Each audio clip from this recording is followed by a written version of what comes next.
स्वागत है आपका प्राइम टाइम इंडिया में। मैं हूं शकील बागमारे। आइए देखते हैं प्राइम टाइम इंडिया में आज क्या है खास। किसी भी धर्म के लोगों को शादी करने से या साथ रहने से नहीं रोका जा सकता, इलाहाबाद हाईकोर्ट। तेजस्वी सूर्या के बयान पर ओवैसी का पलटवार, कहा बीजेपी नफरत पैदा करना चाहती है। सुप्रीम कोर्ट ने खारिज की तेज बहादुर की याचिका, वाराणसी में दोबारा लोकसभा चुनाव की थी मांग। देश में कोरोना के हालात, आइए देखते हैं आज के दिन दुनिया भर में क्या हुआ था खास।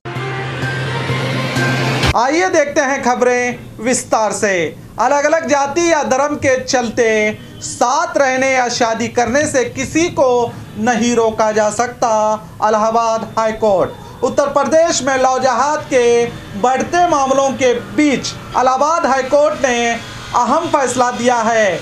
कोर्ट ने कहा कि अपनी पसंद का जीवन साथी चुनना किसी भी व्यक्ति का मौलिक अधिकार है। साथ ही हाईकोर्ट ने यह भी कहा कि अलग अलग धर्म या जाति के होने की वजह से किसी को साथ रहने या शादी करने से किसी को नहीं रोका जा सकता।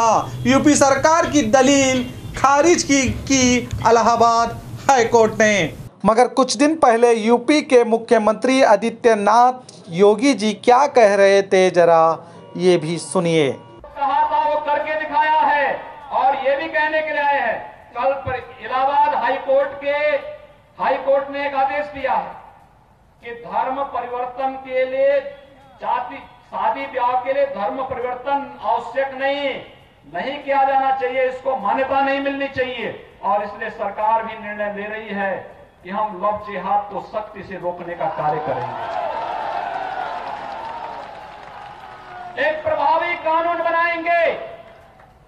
छद्मवेश में चोरी छुपे, नाम छुपा करके, स्वरूप छुपा करके जो लोग बहन बेटियों की इज्जत के साथ खिलवाड़ करते हैं, उनको पहले से मेरी चेतावनी, अगर वे सुधरे नहीं तो राम नाम सत्य है कि यात्रा अब निकलने वाली है।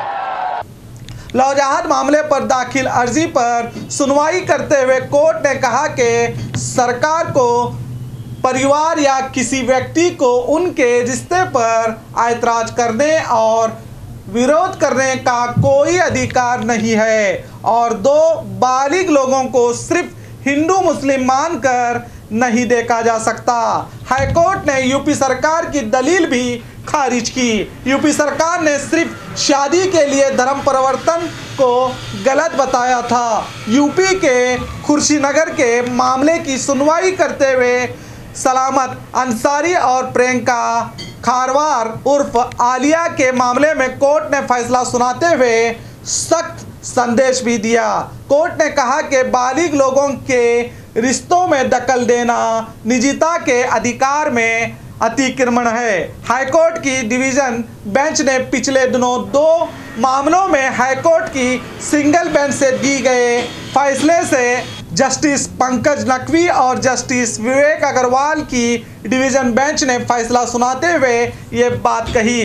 कोर्ट ने सलामत अंसारी के खिलाफ उनकी प्रियंका के पिता द्वारा दर्ज करवाई गई एफआईआर को रद्द कर दिया है। प्रियंका जो अब आलिया अंसारी हो गई है, इस प्रियंका के पिता अपनी बेटी की धर्म तब्दीली मामले में कोर्ट पहुंचे थे, जिनकी याचिका को कोर्ट ने यह कहकर खारिज किया कि बालिग लोगों के निजता के मामले में किसी को भी दखल देने का अधिकार नहीं है। प्रियंका ने 19 अक्टूबर 2019 को धर्म बदलकर सलामत अंसारी से निकाह किया था। पिता की याचिका को कोर्ट ने खारिज कर दिया, मगर लोगों के दिमाग में जो लव जिहाद का जहर राजनेताओं ने भरा है, इस गंदगी को कौन साफ करेगा, ये एक बड़ा हमारे देश में सवाल बना हुआ है।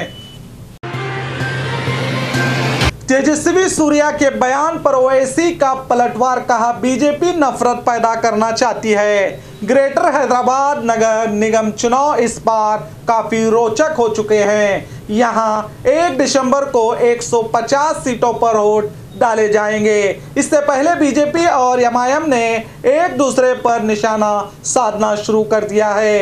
एमआईएम प्रमुख असदुद्दीन ओवैसी ने बीजेपी सांसद तेजस्वी सूर्या के बयान को लेकर कहा है कि बीजेपी का इरादा नफरत पैदा करना था। दरअसल तेजस्वी सूर्या ने सोमवार को कहा कि ओवैसी को दिए गए वोट भारत के खिलाफ और उन मुद्दों पर वोट हैं जिन पर देश खड़ा है। उन्होंने आरोप लगाया कि एमआईएम नेता रोहिंग्या मुसलमानों को लाने की बात तो करते हैं लेकिन विकास की बात नहीं करते। इन लोगों को विकास की जगह रोहिंग्या मुसलमान पसंद है। ये लोग जिन्ना की तरह अलगावादी की भाषा बोलते हैं। That Akbaruddin and Asaduddin Owaisi are speaking about development. They did not let metro come inside old Hyderabad. They have not let any development come inside old Hyderabad. They have not let new infrastructure projects come inside old Hyderabad. The only thing that they have allowed inside old Hyderabad is Rohingya Muslims. So they have no right to speak about development. The party which says give us 15 minutes and we will show Hindus their place has no right to lecture the BJP on secular values and constitutional values. Every single vote to OIC is a vote against India and everything that India stands for. You have called him Jinnah. You have compared him as a new Jinnah. Why this comparison with Jinnah? He speaks the language of rabid Islamism and separatism and extremism, which Muhammad Ali Jinnah was also speaking. Which is why every single vigilant Bharatiya must stand up and fight against this divisive menace, communal politics of OIC brothers. इस बात पर ओवैसी ने पलटवार करते हुए कहा, अगर 30,000 Rohingya मुसलमान यहाँ के वोटर हो गए हैं तो इसका मतलब ये तो नहीं कि अमित शाह सो रहे हैं। ये उनकी जिम्मेदारी है कि 30 से 40,000 रोहिंग्या कैसे रजिस्टर हो गए। अगर वाकई बीजेपी ईमानदार है तो मंगलवार की शाम यानी आज के दिन मुझे 1000 नाम बता दें। कांग्रेस को फायदा होता, मजलिस को वोट दिए तो कांग्रेस को फायदा होता। बीजेपी के लोग बोल रहे हैदराबाद में 30,000 40,000 रोहिंग्या है, वोटर लिस्ट में नाम है। और असदुद्दीन ओवैसी जिन्ना बन गए। मजलिस को वोट देना मुल्क के मुफाद में नहीं है। मजलिस रैपिड इस्लामिज्म को प्रमोट करती, मजलिस रेडिकलाइजेशन को प्रमोट करती। आप बल्दिया का इलेक्शन है, दिखाने को कुछ नहीं है तो किसको दिखा रहे? एक मियाँ भाई को, दूल्हे भाई को दिखा रहे। अरे 30,000 अगर रोहिंग्या है तो अमित शाह क्या कर रहे? अमित शाह सो रहे, होम मिनिस्टर है ना, उनका काम है देखना 30-40,000 रोहिंग्या के नाम कैसा है। इलेक्ट्रोल लिस्ट क्या अहमद बलाला अपने दफ्तर में बनाई? बल्दिया में इलेक्ट्रोल लिस्ट हम बनाते।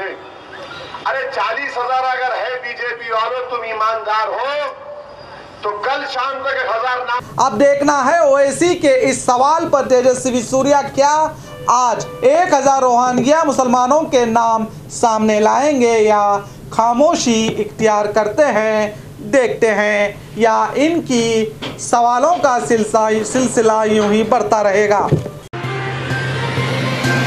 सुप्रीम कोर्ट ने खारिज की तेज बहादुर की याचिका। वाराणसी में दोबारा लोकसभा चुनाव की थी मांग। 2019 के लोकसभा चुनाव में वाराणसी संसदीय सीट पर प्रधानमंत्री नरेंद्र मोदी के निर्वाचन क्षेत्र को चुनौती देने वाली याचिका को सुप्रीम कोर्ट ने खारिज कर दिया है। इस याचिका को बीएसएफ के बर्खास्त जवान तेज बहादुर ने सुप्रीम कोर्ट में दाखिल की थी। सुप्रीम कोर्ट ने 18 नवंबर को तेज बहादुर की अपील पर सुनवाई पूरी करके फैसले को सुरक्षित रखा था। चुनाव लड़ने में असफल रहे बीएसएफ के बर्खास्त जवान तेज बहादुर ने दोबारा चुनाव की मांग की थी। हाईकोर्ट ने तेज बहादुर की याचिका को पहले ही खारिज किया था। तेज बहादुर ने 2019 के लोकसभा चुनाव में वाराणसी से समाजवादी पार्टी के उम्मीदवार के तौर पर नॉमिनेशन भरा था, लेकिन इलेक्शन अधिकारी ने नॉमिनेशन पत्र में नौकरी से बर्खास्त होने की वजह सही ना बताने के चलते उसे खारिज कर दिया था। तेज बहादुर ने 2019 में इलाहाबाद हाईकोर्ट का दरवाज़ा खटखटाया, लेकिन वहां याचिका खारिज हो गई। ये वही बीएसएफ जवान तेज बहादुर हैं जिन्होंने फौजियों को दिए जाने वाले खाने की हकीकत सारी दुनिया के सामने लाई थी, जिसका वीडियो खूब वायरल हुआ था। इसी वीडियो के आधार पर तेज बहादुर को अनुशासनहीनता के आरोप में नौकरी से बर्खास्त किया गया था। हमारे भारत देश में फौजियों को उच्च दर्जा दिया जाता है। पीएम मोदी भी देश के जवानों की कुर्बानी और उनके बलिदान का गुण गाते रहते हैं, मगर अफसोस के एक जवान ने फौज में दिए जाने वाले खाने पर आवाज़ उठाई तो उसे फौज से हाथ धोना पड़ा, और उसी फौजी ने मोदी के खिलाफ इलेक्शन लड़ने का फैसला किया तो उसे वहां भी खारिज किया गया। इस पर हाईकोर्ट पहुंचा तो वहां याचिका खारिज हुई, सुप्रीम कोर्ट पहुंचा तो वहां भी उसे वही मिला जो उसे अब तक मिल ही रहा था। अब क्या सही है क्या गलत, इसका फैसला आप जनता को करना है। देश में कोरोना के हालात पिछले 24 घंटे में देश में 37,975 मामले सामने आए हैं। अब तक देश में कोरोना से कुल 91 लाख लोग संक्रमित हुए हैं। 480 लोगों की मौत होने से देश में मरने वालों की संख्या 1,34,214 को पहुंची है। राहत की बात यह है कि अब तक इस कोरोना से 56,000 लोग ठीक हो चुके हैं, जबकि 5,33,000 मरीजों का इलाज चल रहा है, और मौतों का सिलसिला कम होने से देश की जनता राहत की सांस ले रही है। आइए देखते हैं आज के दिन दुनिया भर में क्या हुआ था खास। आज 24 अक्टूबर है। चलिए जानते हैं आज के दिन दुनिया भर में क्या हुआ था खास। आज ही के दिन 1974 में फखरुद्दीन अली अहमद भारत के 5वें राष्ट्रपति बने थे। आज ही के दिन 1690 में कोलकाता शहर की स्थापना हुई थी। आज ही के दिन भारत देश में 1951 को पहली लोकसभा चुनाव की प्रक्रिया शुरू हुई थी। आज ही के दिन 1947 में कश्मीर के महाराजा हरि सिंह ने भारत सरकार से पाकिस्तान हमले के मद्देनज़र मदद की अपील की थी। और खबरों के लिए देखते रहिए आपका अपना B News Nation prime time India.